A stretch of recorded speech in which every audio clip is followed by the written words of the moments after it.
came in with heart disease, also had high blood pressure, also maybe pre-diabetic or diabetic, and oh, they had arthritis, and their beautiful young skinny wife who brought the fat guy in to see me, she had arthritis and she was depressed, and it was natural. It's really funny, 80% of the skinny young women who bring their old decrepit husbands in to see me have arthritis and are on antidepressants. Now maybe that's because their husbands are old and decrepit, but I don't think so.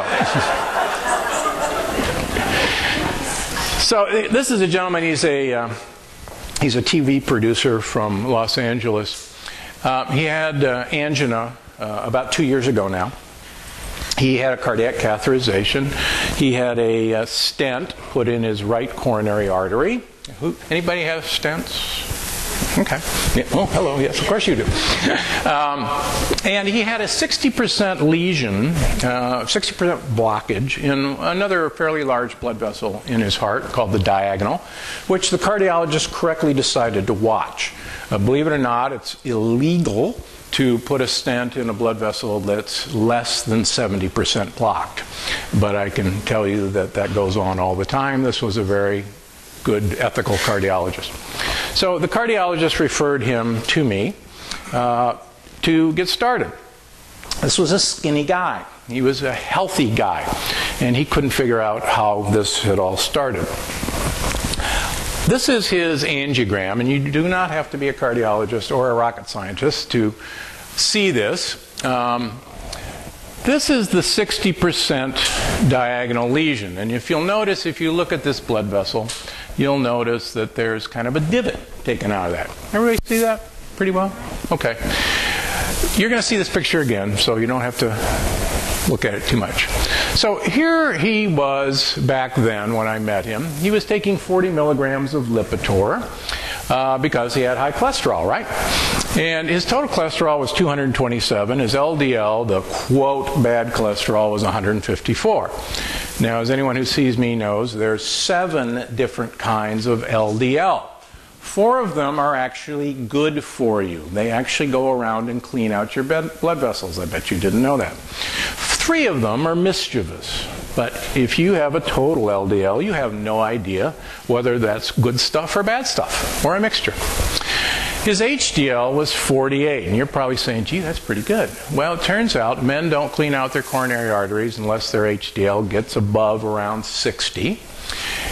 More importantly, there's 5 different kinds of HDL, and only one of them cleans out your arteries, and it's nicknamed Pac-Man among us lipidologists because it literally does this.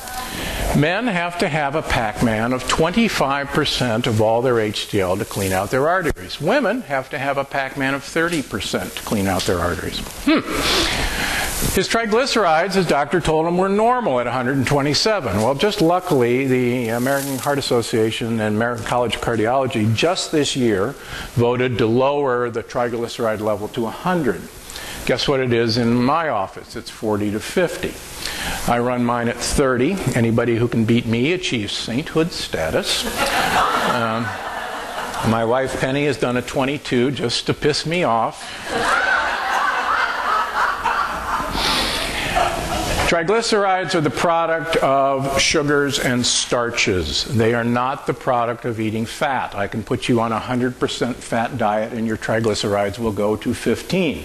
How do I know this? A woman in San Diego did that. Her triglycerides went to 15. Triglycerides tell me and anybody else how much sugar and starch you're eating. Period. Sugar and starch are carried into storage by moving vans, LDL. ApoB is how lipidologists follow the amount of bad LDL in your system. Perfect is 60. To give you an example, he did not carry the gene to make bad cholesterol. He carries the normal gene, so he didn't have bad genes. He did have a little mutation that suggests a statin drug would give him a 5% risk reduction in heart disease. 50% of us carry this mutation. The other 50% of us don't. So 50% of this people in this room who are taking a statin have absolutely no business taking a statin because it is completely worthless, even though your cholesterol comes down. Yep, that's right. Completely worthless. So here he is a year later. We've dropped his Lipitor down to 10 milligrams instead of 40. Why? His total cholesterol is now 113. His LDL is now 54. It was 134 before. His HDL is up to 51. I want 60. And his 2B now is up to 25%. Pac-Man is where we want him. Why? His triglycerides are now at 41. Stopped eating starches and sugars. So about this time last year, he came back to his cardiologist with fatigue. And he was seen by the physician's assistant, very fine fellow, and he said, aha, this is anginal equivalent. That's a fancy term for saying, I'll bet you the diagonal lesion has progressed. We've got Dr. Gundry right where we want him. So they repeat the catheterization. The cardiologist called me. He said, hey, I'm going to do it. You want to come see? So here's his new cardiac catheterization a year later. Now, we're going to put them side by side. This is the same machine, same cardiologist, same view, same everything. This is before, this is after, 10 months apart. Here's the lesion. It's now a 40% lesion, not a 60% lesion. But that's actually not the most important part. Take a look at the blood vessels anywhere you want to look, and everything is bigger. He's cleaning out everything. And he did this in 10 months. Now, I just saw him actually at Jackie Lee's memorial, and he's absolutely thriving now a year later. And by the way, his HDL is now above 60. So what do we do? How do we do this? I was given this slide by a very famous obesity researcher who admitted to this. I have a perfect diet until 8 p.m., or I dine out, or I'm anxious or stressed, I'm around others, I have a drink, or I see food. We commonly call that the seafood diet. And it's fascinating, now that I've been doing this for 10 years, this actually pretty much sums it up of good intentions. And I think he's absolutely right about this. So you've heard some people talk about this, but we have 3 tastes that our genes are actually programmed to look for. Sweet. This was only found naturally in fruit.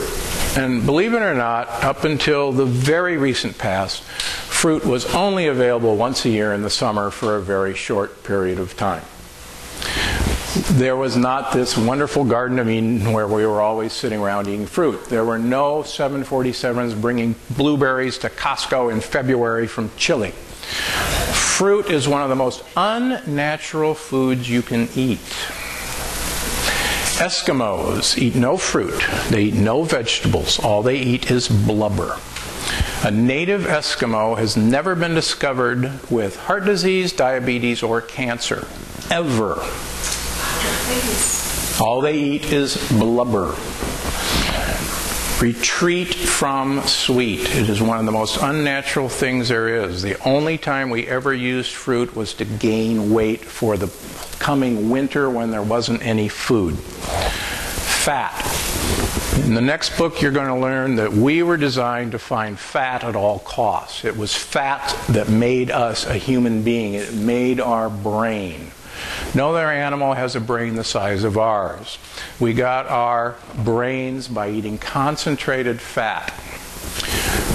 If you want to know why fat is so important, go watch Mutual of Omaha's Wild Kingdom or the Discovery Channel. Watch a lion take down a wildebeest and watch where all the lions are sitting around that wildebeest dining. Anybody want to visualize that? Where are they? Are they gnawing on a leg? Are they chomping into the muscle? They're in the belly, because that's where all the fat is. Why is it that all ancient peoples favor the organ meats, and the chiefs are awarded with the liver and the heart and the intestines and the kidneys? Because that's where the fat is. The lions actually leave the carcass for